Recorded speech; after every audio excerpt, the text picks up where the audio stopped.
جس کی وجہ سے یہ بہت خستہ حالی کا شکار ہے۔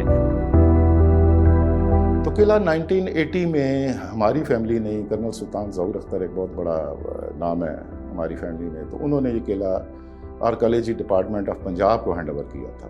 روڈ کی ایکسیس نہیں تھی، بجلی نہیں تھی، یہاں پہ لیونگ فیسلٹیز نہیں تھیں، جس کی بنا پہ جرائم پیشہ عناصر تھے ان کا اس طرف زیادہ آنا جانا ہوا، آماج گاہ بن گئی۔ نقصان پہنچنے کی وجوہات ہیں، اس میں بہت سی وجوہات ہیں۔ اس میں جو پہلا نقصان ہوتا ہے کہ آپ ایک چیز کو خالی چھوڑ دیں، یعنی کہ صفائی نہیں ہوتی، یعنی کہ اس کے اوپر جو پرنالے ہو گئے یہ چیزوں کو بند ہو جاتی ہیں، تو پھر انوائرمنٹ سے یہ ہوتا ہے کہ بارشیں شارشیں ہوتی ہیں، تو اس وجہ سے اس کے جو پرنالے بند ہوتے ہیں تو کوئی ایسی لوپ ہولز اس میں رہ جاتے ہیں جس سے پانی انفلٹریٹ ہوتا ہے، تو اس وجہ سے اس میں بہت سارا زیادہ نقصان ہوا ہے۔ تو پھر دوسرا جو اس کا فیکٹر ہے پرندوں کا ہے، پرندے اس میں گھونسلہ بنا لیتے ہیں، بچے شچے دیتے ہیں، جو اس کو کھانا کھلاتے ہیں، اس میں سارا جو اس کا ویسٹ ہوتا ہے ادھر ہی رہ جاتا ہے، اس وجہ سے پھر یہ درخت اگنا شروع ہو جاتے ہیں جو اس کو بہت زیادہ نقصان پہنچاتے ہیں۔